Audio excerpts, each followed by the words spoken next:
Hi, good evening, everyone. Welcome to Move Network. I'm your host, Nicole, and a warm welcome to those online as well.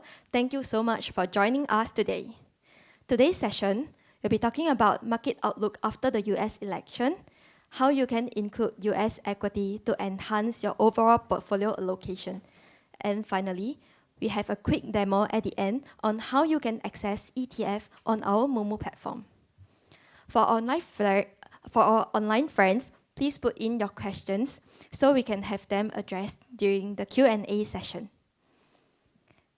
Before I pass the time to the two speakers, let me give you a brief introduction of our speakers. Firstly, we have George. Okay, so round of applause, please. George is currently a member of the State Street Global Advisors Intermediary sales team in Singapore and has over 28 years of experience in the industry. Secondly, we have Jermaine, Head of Intermediary Southeast Asia from SSGA. Jermaine is responsible for leading, managing, and developing State Street Global Advisors business in the region, covering the distribution of SPDR ETF, index mutual funds, and other State Street Global Advisors investment solution. So now Jermaine is here. Yeah, round of applause. Kicking off our session, let's put our hands together to welcome George for his sharing. Let's go, George. All right, the microphone's at the right height. Thank you. It's great to be here. Obviously, talking about the Dow Jones and the U.S. market and elections, they chose the American on the team. So I am from Boston, Massachusetts. It's historically a blue state, so we are Democratic, so I'm still a little bit in healing. So happy to talk about the election and anything that's going on in the U.S. market. But what did I want to touch on?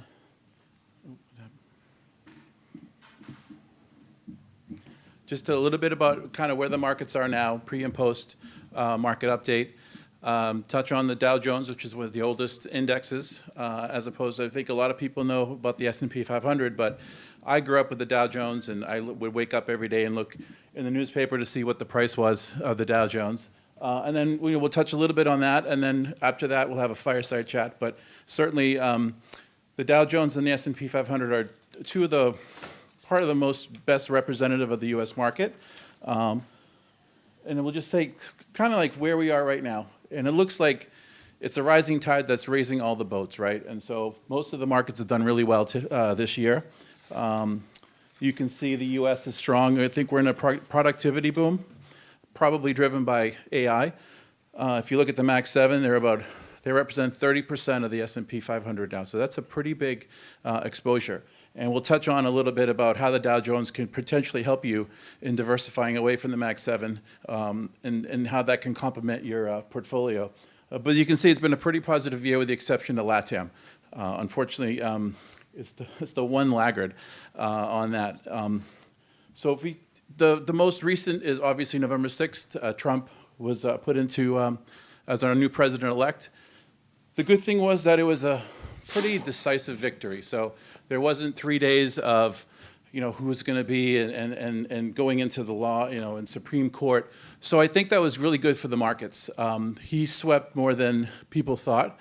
And with that said, the markets don't like gridlock. So the fact that there's a Republican sweep is probably a very good thing in terms of getting policies, laws put into place. Now, whether those are good policies and laws, well, that's a different story. So, with that said, as you can see, fully Republican market on the right. The number of election cycles this represents. You can see the Dow Jones has returned 22.4% over a two-year cycle, and the S&P at 16.9. So it's a little bit surprising that the Dow Jones has actually returned better. But as you can see, in a fully Republican market or government, it's actually performed much better than, say, even a Democratic one.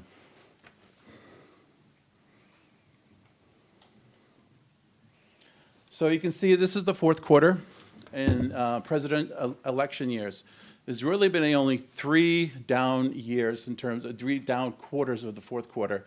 That was the Great Depression in the 32, the tech boom in 2000, the internet bubble, and then the GFC in 2008. But you can see it's performed pretty well in the election year. So you could probably expect similar returns, this quarter. And you can see that it's probably gone that route already. And the average presidential election years is 2.3% for the S&P. And then the average fourth quarter is 2.9. So it's just a little lower, but the average is 2%, and I would guess I'd take that in any year. So we just touch a little bit on the Dow Jones, and the Dow Jones is probably a more overlooked index, but it's very historic, very symbolic. It's also probably a really good representation of the U.S. market. Even with 30 stocks, these are blue chip, high quality companies, and it's a very different methodology between the S&P 500 and the Dow Jones, and we'll get in a little bit into that. So you can see it has a long history. It's founded by Charles Dow. He also founded the Wall Street Journal, and he created the Dow Jones with also Edward Jones, who is a statistician. So they created this. This is the second oldest index. The transportation index was founded in, I think, 1864. So that's the first, and this is the second oldest. This remains the most Googled index online. So it gets more Google searches than the S&P 500. And again, none of the 12 original stocks remain. The only one that's still a company this day is GE. And that's obviously spun off a few different companies. But to this day, and we'll see, American Cotton Oil, that's basically been acquired by Unilever. So in this day and age, Unilever has probably taken over a few of the companies there. You can see GE. American Tobacco is now part of Fortune Brands. American Sugar Refining Company is part of Domino, which is a big sugar brand. So you can see over time, this is the original 12, and in the 1930s, they expanded it to 30 companies. Now, why the Dow Jones Industrial Average? There's 4 things that we can touch on. Asset allocation, the track record, it goes way back, so we can get a really good, strong history. Yield, it's a slightly higher yield than the S&P 500. And diversification, you're getting exposure to 30 blue chip companies across a range of sectors. And you'll see there's a vast difference between the S&P 500 and the Dow Jones in terms of the composition of it. And you can see here the market cap. This is a comparison of the S&P versus the Dow Jones. You can see it's a little heavier in financials and a little lower in information technology relative to each other. So even with NVIDIA being added to the Dow on November 8th, it's only a 2% holding because it's a price-weighted index. So I think NVIDIA is trading about 140. And when you put that into the Dow Jones, it's probably the 22nd holding in the index. To this day, now it's Goldman Sachs is the largest weighting in the Dow Jones. But you can see there's 503 constituents, 30 in the Dow. The market cap's 51 trillion versus 16 trillion. I think that may just change a little bit with NVIDIA being added to it. This is a slightly older chart. So you can see, the comparison. And what, to me, the telling point is that the financials versus the information technology. If you're holding the Mag 7, which I said is 30% of the S&P, this could be a good diversifier. You can still, if you have, probably most people have NVIDIA. I was walking through the NEX Serangoon station, and I look down and I see Meta, I see NVIDIA, and I see all this broker just promoting stocks. And when I think diversification is key. You can buy stocks, and you can if you know what the risk you're taking. Certainly, by all means, you can invest in the stocks. But a good way to get that exposure is through diversification, and it also manages your risk. The Dow has information technology, it has financial. The S&P 500 is a market-weighted capitalization. The Dow Jones is a price-weighted. So that's the big fundamental difference. So when Amazon had a 4-for-1 stock split in February, it was included into the Dow Jones because the price came into the range that it could be included in the Dow Jones. And so you can see this is kind of a heat map of the sectors. NVIDIA took over Intel's spot, and so Intel was a very small subsector of technology. And to this day, NVIDIA is still only a 2% holding based on the price. So it is, you can still get exposure to NVIDIA, but you're not going to double down or triple down by investing in the Dow Jones. You might be tripling or doubling down if you invest in the S&P 500. So I think for me, the Dow Jones can be a good diversifier in your portfolios. To be in here, you have to demonstrate sustained growth and a lot of interest from investors, right? And this is, it's more of a qualitative selection process. So it's by a committee on the S&P Dow Jones, 3 from the S&P Dow Jones and 2 from Wall Street Journal. And they kind of monitor for corporate actions on an ongoing basis to see which companies may or may not be coming in. So this year there was 2 changes, one in February where Amazon took over Walgreens, and then there was 2 on November 8th, NVIDIA took Intel, and I think Sherwin-Williams took the Dow, which is it's not tied to the Dow, it's a whole different company. So you can see it's a pretty active, fundamentally based process. The S&P 500 is more, it's a calculation, right? So you have to show 4 sustained earnings cycles, and so it's very quantitative. See here, these are the top 10 holdings, and to this day, United Healthcare is no longer the top holding. I looked this morning, and it looks like Goldman Sachs is now about 8.9%, and United Healthcare is second. NVIDIA doesn't even make the top 10. Amgen's fallen out of the top 10. So you can see it's a good representation. The 2 industries that aren't in here are transportation and utilities, only because they have their own Dow index. So that's also something to keep in mind. If you're investing in the Dow, you may still want to look at utility sectors or transportation sectors to get that exposure. Now, over time, the historical performance, it looks pretty close. They tracked, but over time, the Dow Jones has actually outperformed. Now, since 1980, so this is a 20-year calculation, the S&P has returned 8.91%. Can anyone guess what the Dow Jones has returned over that same cycle? Any guesses? 8.9, basically the same. So I was really surprised to see that, but over this 24-year cycle, they've returned almost the same exact thing, but you wouldn't think that given the frothiness of the S&P 500, the Max 7, and all the excitement around it. But over time, the Dow Jones gives you exposure to the US market, good quality blue chip companies. And then on the flip side, hold on. So when there's market events, the Dow Jones can actually protect you on the downside. So in 2000 in the tech bubble, you can see the S&P 500 was down almost 40% at one point. And the Dow Jones protected a little more on the downside. Same thing with COVID.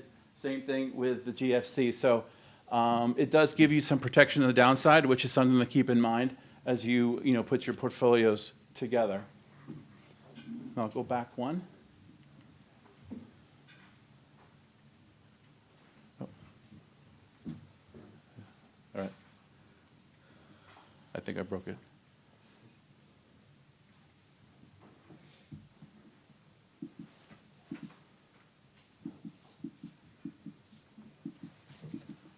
I hit that. All right.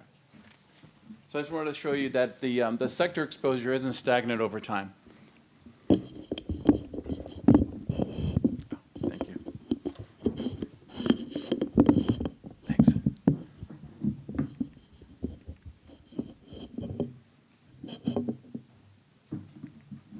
Okay, I got control.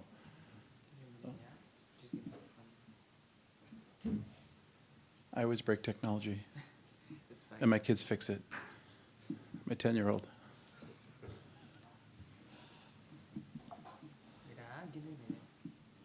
So the sector weights over time. As you can see, financials, healthcare, and consumer discretion have increased. but it doesn't stay stagnant. As you can see over time, the committee's done a good job of keeping a balance in the Dow Jones Industrial Average. Yeah, yeah.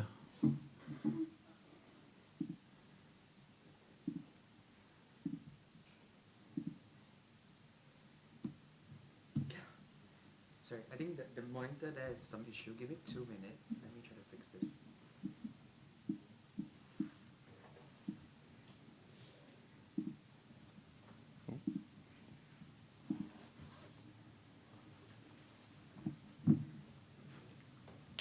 Does it work out? Yeah, just now. Is it?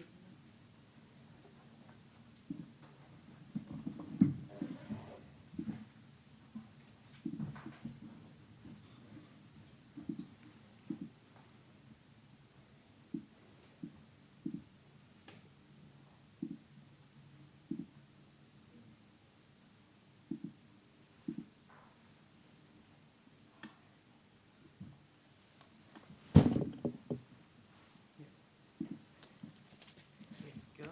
Thank you, guys. Great. So you can see, again, it's not stagnant or stale. So obviously, over time, the exposures have changed, and so most recently, financials have held a higher thing. And with Trump being elected and deregulation, you may expect that financials would do pretty well in a deregulated environment. Energy might do well in a deregulated environment.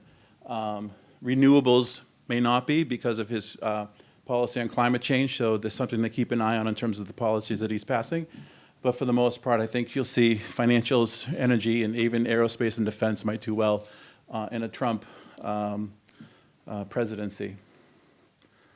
So again, mixed strat on results. And basically, I mean, I can't pick the market, right? So this kind of gives you a good visual of the market can be any which way in any given year, depending on geopolitics, fundamentals, cycles. So you can see in 2019, Dow Jones was up 25%. Fixed income, 7%, global property, 23%, Singapore shares, 9%. In 2020, a complete turnaround. The Dow wasn't as high as 25, but Singapore shares were down -8, global property down -8, probably from Chinese real estate, or maybe that's Chinese real estate is 2022. And again, fixed income, I've never seen years like this, even from 2008, where it was this negative. But you can see it's all over the place. And this heat map just shows you it's really hard to pick. And if you look at a periodic table of returns over time, gold could be here, gold could be there. It can be really cyclical. And so I think this is really hard. And so I think staying invested, staying diversified, and finding ways to mitigate risk is something that's important. And I think that can be done through an ETF. Dow Jones is a good example of that. And you can see the performance of active U.S. equity funds. Now, I've grown up 25 years in active management, so I struggle with this slide a little bit, but I think it's pretty telling that most active funds have underperformed most of the time. And you can see this is, 50% of active managers have underperformed in the first half of 2024. 60%, even as high as 85% in 2021. So this really makes a case for the fact that, looking at index and ETF as a tool to gain access to the market at a lower cost, potentially a very good approach to putting a portfolio together in terms of the performance of active U.S. equity funds. Now, if this is going back to 2004, so this is a 20-year view, the growth of $10,000 over 20 years. If you were just to be in the Singapore market, you would be somewhere here, which is not bad if you were to be 100%. But if you were to just do a 50-50 mix, you can see what that can do to your portfolio over time. So it can actually probably protect a little bit on the downside, but also give you a little bit of additional alpha. So I think this is pretty telling in terms of the combination of the two and how strong that can be, even with just a 50-50% approach. And you can still, invest in single stocks if you're willing to take that risk, but that's going to be a lot of volatile. It probably won't be like this. I would find this pretty linear. If you're a single stock investor, you're probably going to get a lot more volatility, but you might end up in the same place, but you're going to maybe not sleep at night. So I think in overall, I'll just tell you a little bit about just the key info of the fund. This is just information about the actual Dow Jones ETF that we have. But I think just to kind of wrap it up, it's a good diversifier.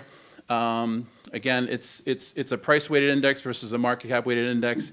Doesn't have 30% exposure to the Mag 7, which you may have exposure in your portfolios to the Mag 7. So it is a good diversifier. We're talking about 30 blue-chip, high-quality companies across multiple sectors. So I think it's something that you should take a look at, and I think it could complement your portfolios pretty good. So I'd stop there and say thank you for your time.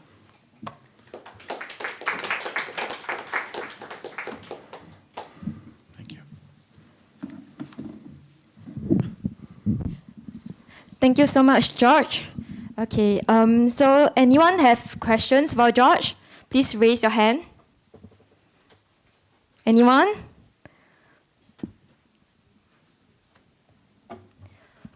Okay, let me check if there's any questions online also. Thank you. Please feel free to ask if you all have any questions.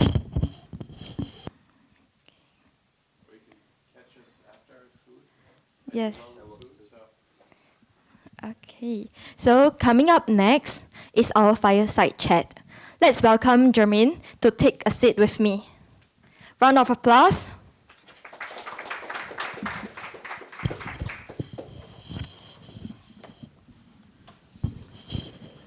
Okay, so my first question to kick off the session is maybe let's start off with a macro questions. What are your thoughts for investing after the US election? Well, thanks, Nicole. Good evening, everyone. Look, for me, the US elections didn't really change anything. I think who won and Trump won, right? Markets are expected to be quite bullish, but it was kind of actually largely expected even before the elections. We're all expecting interest rate cuts to come, and 2025 had always been kind of predicted to be quite a good year for US equities, or for equities in general. So for me, the elections and the winner of the elections didn't really change much. So it's interesting to note also when in 2016, when that was the last time where Donald Trump became the US president, it was shocking to the world, right? And a lot more so than now. But what happened to the S&P 500 back then was that it ended the week flat. It ended the month flat. And it ended that same quarter flat. Right? There wasn't that much change to the S&P 500.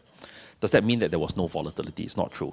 So actually a lot of the volatility was kind of a derivative of that. So a lot of sectors in the S&P 500 outperformed, some underperformed, right? So the volatility was there, right? And to me, I think the Trump winning the elections could mean that certain sectors will likely be better investments or potentially better investments than other sectors, right? But overall, US equities is still expected to perform quite well, and I think it still needs to be a very important and core part of any investor's portfolio allocation.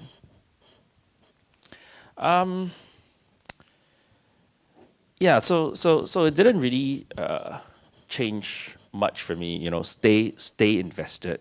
If you're already invested, I think you're probably going to be quite happy.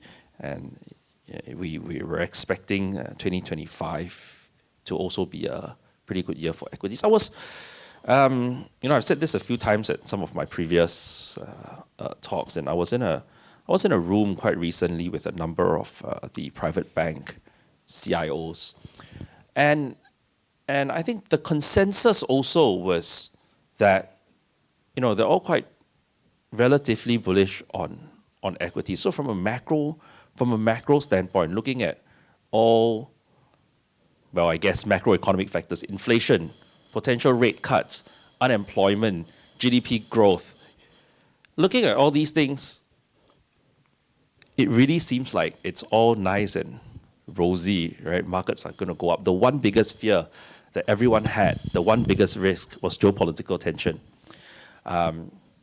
Will war break out? Will another war break out?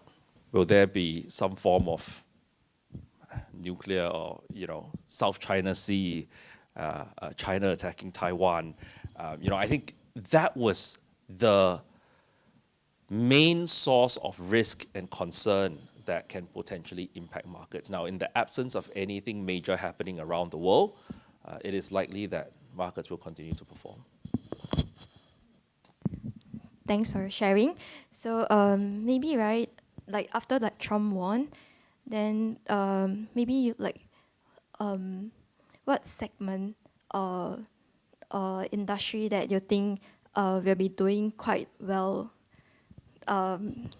probably in the near to mid-term? Yeah, well, I think for one, aerospace and defense is likely going to. I mean, in fact, it already has, right?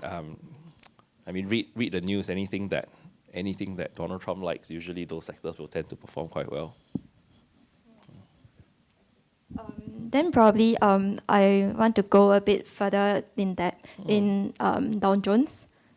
Yeah. So do you think Dow Jones is a good investment choice for long-term financial goals? If yes, then what are the ways that we can invest in it? I think the Dow is very important. I grew up with the Dow, and my parents did. Many years ago, when my parents were quite active stock investors back then, where there was no such thing as electronic trading, they had to call the broker to place orders. Right? I vividly recall as a kid, the leading indicator for the Singapore market, whether or not the Asian stock markets is going to go up and down. They try and look at what happened the night before in the US. Everyone was looking at the Dow Jones. It was always the Dow Jones. Today, it's always the S&P 500. Right? No one really talks or thinks about the Dow Jones anymore. At least in my personal observation, right? But I think the Dow is very important. While it is extremely correlated with the S&P 500, in fact, correlation is 0.95, which means that if one goes up, likely the other one will go up. And just now, George had already mentioned, if you look at performance and even the longer term performance, actually it's quite similar, right? But in fact, you do realize that the Dow has got a lower volatility. I think in long-term growth market, it would, in my opinion, it would be difficult for the Dow Jones to outperform the S&P 500 simply because there are more growth stocks in the S&P 500 and the Dow Jones focuses more on quality, right? So slightly higher dividend growth, more quality companies with very sustainable growth, long-term growth, as George was mentioning earlier. And it's definitely a very important tool for diversification. Right? I've said this a number of times, diversification is the only free lunch in the world. I mean, I did not come up with that phrase, but I say it all the time. It's really the only free lunch in the world, right? Every investor should always be diversified. Please don't go and take all your money and go and buy Nvidia. It's really not a wise choice. I mean, you might become a millionaire, but you might also lose everything, right? It's not a good idea to put all your eggs in a single basket. Always stay as diversified as you can. So from a portfolio allocation perspective, just now George was talking about, he showed the performance of holding a STI index, which averages maybe about 7-ish% per annum returns. It's actually been not bad because dividends are high, versus 50-50 STI and Dow, right? But you could also do STI, Dow, and S&P 500. You could also do STI, Dow, S&P 500, and a bit of gold, right? In fact, I mean, the more diversified you are, the better. So we're not saying. Today it's about market outlook, post-U.S. elections. It's about a little bit about the Dow, but we're not saying the Dow is better than the S&P 500. We're saying that, right? Do consider your alternatives, because I believe that many people in this room today probably already have some form of exposure to S&P 500. If you don't, you should consider, right? And even if you don't, I believe many people in this room today, at minimum, at least half of you, will have exposure to the likes of Microsoft, Apple, Nvidia, or the Magnificent Seven stocks, right? Which has got a very high weighting in the S&P 500. So what we're saying is that the Dow Jones, if you want broad-based exposure to US equities, can be a good way to diversify your portfolio. So I think it's very important. It's a core allocation. It should be a core allocation in anybody's portfolio. Okay, so right, if like maybe you want to have some exposure in like Dow Jones, how can we do that? Thanks for that question. This is where I talk a bit about the product. So I think George shared earlier. State Street Global Advisors, we manage a Dow Jones ETF. So effectively, an ETF that tracks the Dow Jones index. It's very low cost. It's 16 basis points per annum in management fees. You don't ever pay for the management fee, by the way. It's always kind of indirect, reflected already in the price of the ETF. Now, the ETF has its primary listing in the New York Stock Exchange, right? So you can kind of trade it there, right? But it is also cross-listed in Singapore on the SGX. So this is a cross-listing. It's the same fund. The counter, the code is DO7, right? It's not very popular among Singaporean investors, right? But the counter is DO7. It's a Dow Jones Industrial Average ETF listed on SGX. So that's a very, very good way to gain exposure to the Dow, right? In fact, honestly, I can't think of a better way, right? Not unless you want to buy the 30 stocks yourself and weight it in that exact same weighting and do the rebalancing yourself. Otherwise, it's really just the ETF. That's really the best way. Okay, thanks for sharing. Then probably you could highlight on the difference between SGX and US listed counter.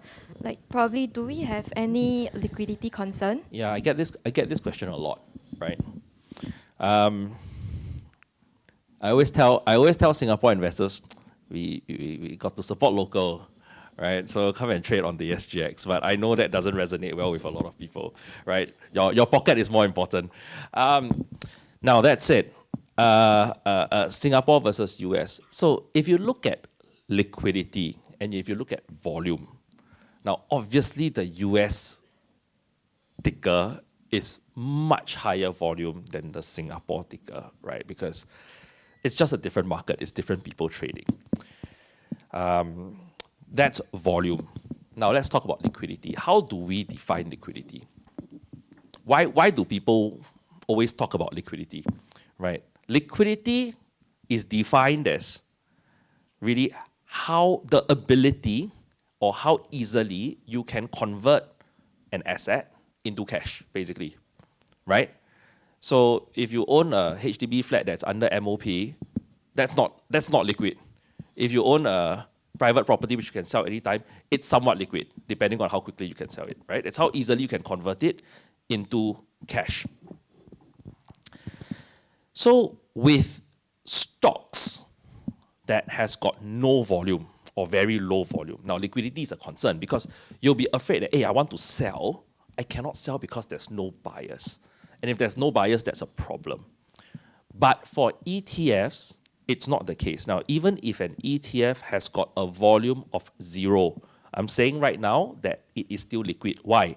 Because it is a regulation by SGX that all ETFs listed on the stock market in Singapore needs to have what we call market makers. The job of these market makers is to always provide bid and ask quotes. So they must always be standing there to queuing at the buy and queuing at the sell. So anybody who wants to buy can buy. Anybody who wants to sell can sell. So liquidity is not an issue. Even though there's no volume for ETFs, liquidity is always not an issue. What you do need to take note of is there's market makers, yes, but what is the bid-ask spread?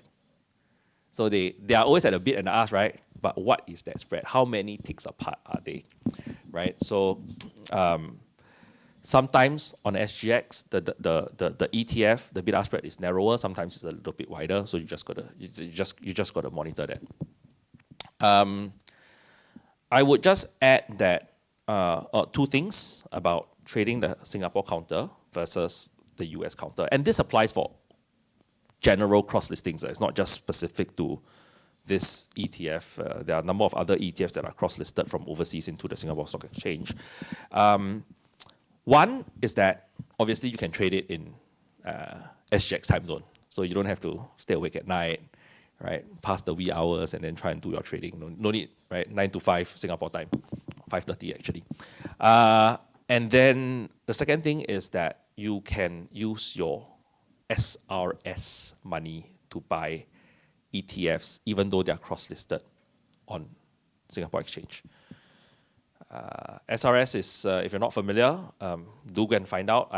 I'm personally quite a big advocate of SRS. It's coming to the 31st of December. You want your tax savings for next year, do contribute your $15,300 if you are local. And if you're a foreigner, it's a little bit more. So that's one way in which how investors can use the local listings. And in fact, we have also seen an uptick of Singaporean investors using State Street Global Advisors Singapore listing to deploy their SRS money as compared to the US listing. Thanks for your sharing on the liquidity concern. Then how do Dow Jones Index complements like STI and S&P 500? Like, for example, like the flows of STI and S&P 500 before and after the election. Right. I think I covered a bit about how it complements. Though what I said just now about STI, Dow, S&P 500, gold, right? Ideally, you should be even more diversified than that, right? You should probably have some fixed income and whatnot in the overall multi-asset sort of portfolio, a little bit here, a little bit there. So I won't go into too much detail, but maybe I'll talk a little bit about flows. So where has the money been going into since the election? It's very bullish in the US, very. If we look at the SPDR S&P 500 ETF, before the elections, year to date, from January all the way until November, right, the ETF saw about $2 billion of inflows. $2 billion. After the elections, we saw 16 billion. Right, so that's the level of money that was flowing into the S&P 500 ETF. In fact, I think it was the day after the elections, right? It was a record-breaking day where there was in total $22 billion that flowed into US equity ETFs, not just the State Street ETFs, but all the US equities ETFs. 22 billion. It was a record-breaking amount. If we talk about the Dow, on the 4th of November, the Dow saw just before the election, 787 million. It was record-breaking for the Dow Jones ETF. So, in short, what I'm trying to say is flows to US equities after the elections have been extremely strong, right? Which shows the overall market's confidence in the US stock market. Okay, so just now you also mentioned a little bit on gold. Probably you can let us know like how does it contribute to portfolio allocation for gold? I can talk for very long about gold. It's a very interesting asset class. I think gold and US equities are two things that should be in every portfolio. Not too long ago, gold was 2,000 or hovering around 2,000 per USD per troy ounce. You know, it hit its high a while back at 2,700 plus. It pulled back after the elections to 2,500 plus. Now it's consolidating at around in the 2,600s. We've done a lot of study on this. I mean, State Street also manages the largest physical gold-backed ETF in the world. It's called Spider Gold Shares. In fact, Spider Gold Shares owns more gold than most central banks in the world, right? It's the number 10th largest holder. The fund and the investors of the fund is the 10th largest holder of gold in the world. The first 9, well, I think third is the IMF, and then the other 8 are all central banks, with the US being at the top, followed by Germany. We've done a lot of study on this, and the recommended allocation for gold in any investment portfolio is approximately about 5%, plus minus. Right? So you can count yourself how much you have invested, and about 5% is or should be gold. It can be more if your portfolio is more risky. So say, for example, if your portfolio today is 100% S&P 500, 100% equities, you should probably have up to 10% in gold. If your portfolio is a standard kind of like 60-40 fixed income equities with some exposure to Singapore government bonds or anything like that, right? Then 5% might be a good amount, or even less. If your portfolio is 100% T-bills, right? You can have 2% in gold. We are bullish on gold. We think that gold will probably hit, well, my gold strategist thinks that gold will probably hit 3,000 in the early part of 2025. Probably not by end of this year, but early part of 2025, simply because also of the potential rate cuts and inflation in the US, which is always a good support of gold prices. Now, the thing is, I always tell our clients and our investors, we think it's going to go up, right? We think, but we might be wrong, right? Nobody's ever, can be sure about these kind of things, right? So it might go up, it might go down, we don't really know. But what we do know is that if you hold at 5% in your portfolio, right, it will improve your portfolio's risk-return characteristics. That one is, we've done a lot of study on that, and that is what we do know. So I think gold is a very important tool for portfolio diversification, which is my point today, really. Dow is as well, right? So have a bit in everything. Use ETFs to make up your sort of different core exposures within your overall portfolio exposure. Thanks for your insights. So what are the final takeaways you would like to share with everyone attending today? I'll keep it short, but I really think just stay positive, stay calm. Markets might become volatile, right? Stay calm, and more importantly, stay invested, right? We don't know what's going to happen. We think it's bullish, but it's always quite normal for markets to pull back 5-10%, maybe 20%, 30%. Who knows what's going to happen, right? But time and again, right? We have seen that in the long run, it just keeps getting higher and higher and higher and higher and higher, and that's the nature of the stock market, right? Really, and rightfully so. It should be, right? So stay invested for the long term. Try not to time the market too much. It's more about time in the market. So that's really, I say, my final takeaway. And please remember the Dow Jones. I really do think that it's should be a part of your investment portfolio. Okay, round of applause, everyone. Thank you so much, Jermaine, for your insights. We'll have a Q&A before we proceed to the in-app demo. So anyone have questions for Jermaine? Yes, please. Sorry.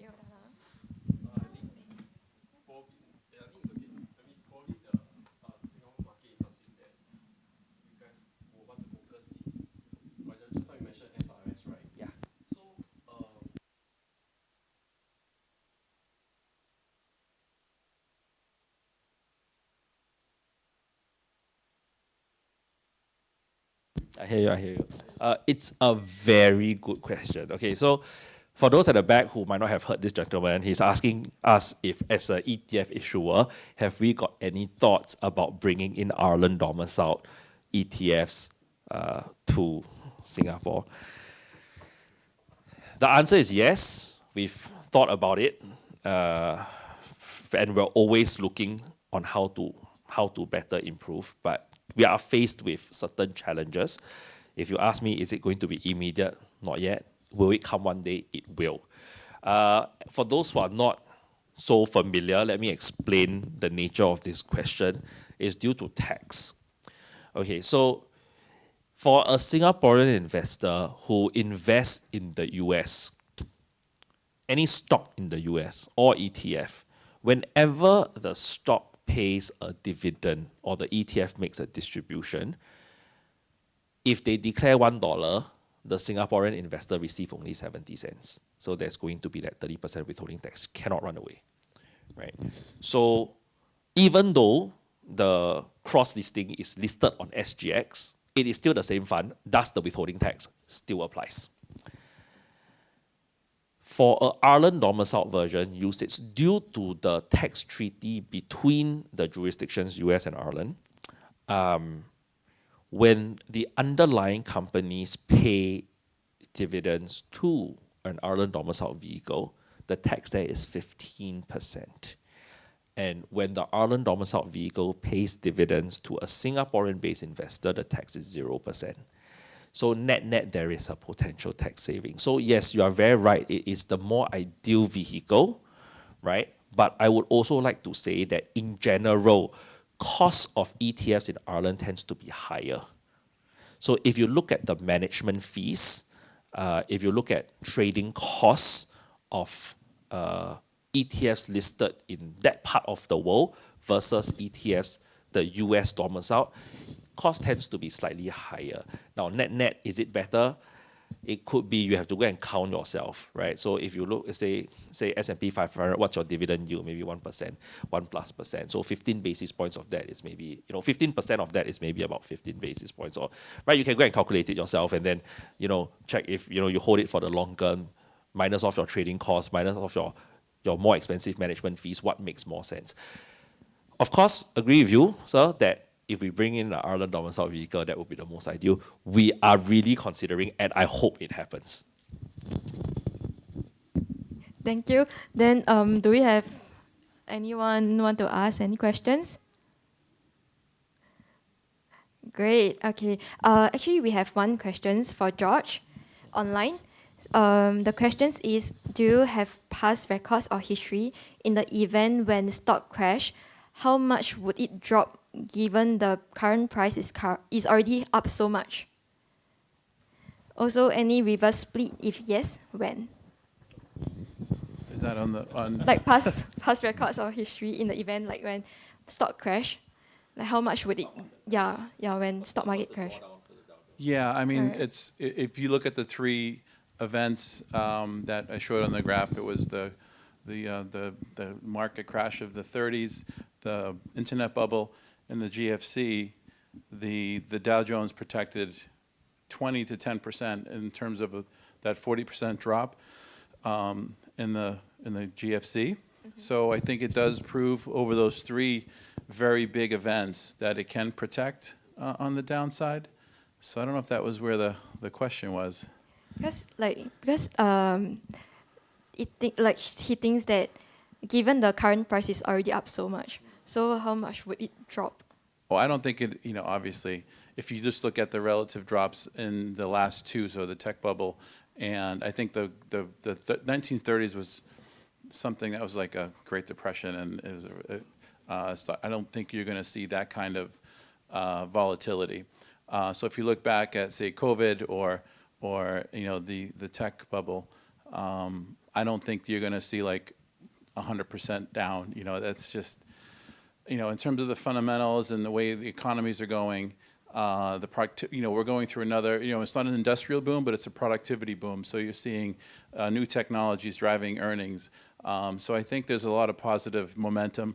Even with geopolitical risk, I don't see that. I think there's enough of a baseline that would offer protection on the downside. So I personally don't see that, and I'm not worried about it, nor in talking to other CIOs and other firms, we don't, it's not something that we worry about. Yeah, I just wanted to share. So George and I, we did an event quite recently with the Business Times, and if you read the Business Times, I think you'll see an article on it come out soon. So one of the things that I shared is that I think for a long time now, since years ago, there have been many critics on U.S. equities. It's very high. It's a bubble. PE ratio is off the charts, and time and again, right? They have been proven wrong, right? And earlier I kind of said, so you can probably tell I'm quite bullish. And earlier I kind of said that looking at macroeconomic factors, it really looks nice and rosy. It looks like everything is going to continue to go up, unless something major happens, right? But one of the reasons why we continue to be quite optimistic, I guess, about U.S. stocks is that if you just look at the U.S. economy today, it's extremely strong in both household and corporate balance sheets, right? Companies are strong. Companies have got a lot of cash, actually, sitting on strong balance sheets.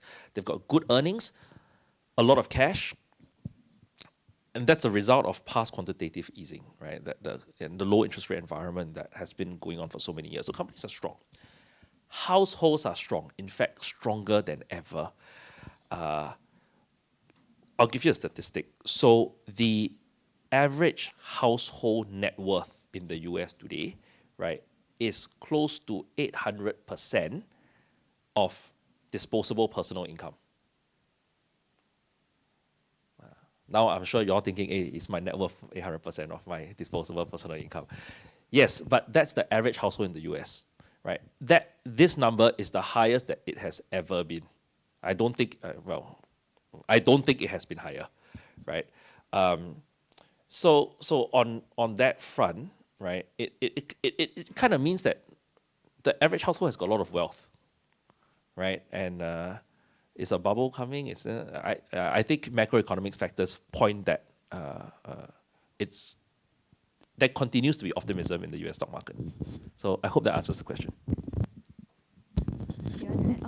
No, I think typically if you have a one standard deviation event, it tends to trend and stay within that bound. And historically, if you're a chartist or a technician, you could easily see a 1 or 2 standard deviation, but it quickly reverts back. So I don't think you're going to see something outside of a 1 or 2 standard deviation event in the current market. Okay. Thank you. Thanks both of you for sharing your insights. So for now, we will just have in-app demo. Yeah. Thank you so much. Thank you. Round of applause. Thank you. Hold on.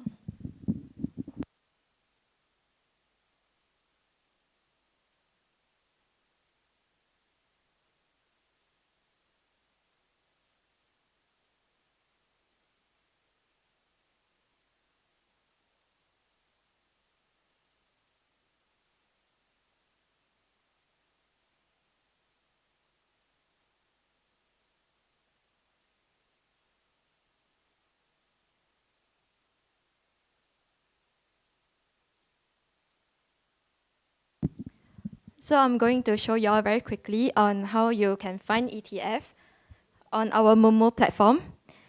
So you can see watch list. Then beside watch list, there is markets. You can click on market. Then Singapore. There is Singapore. Then you can click on the ETF here. Okay, so for ETF, you can see there are a lot of tools for you to explore, like the screeners, ETF screeners. Then you also can do your own comparison between different ETFs. Then probably we can use like DO7 as an example. So for this ETF, you can see this is the interface. Then you can see the chart here. Then go to go to the comments, you can check what other people comment on the ETF. Then these are the news that are related to this ETF. Then move on to the fund segment. You can see the breakdown of this ETF, like the ratings, indicator analysis. So this is the details of the holdings. You can see everything here. Then move on, you can see like the portfolio, AUM, and the below here is the overview of the fund.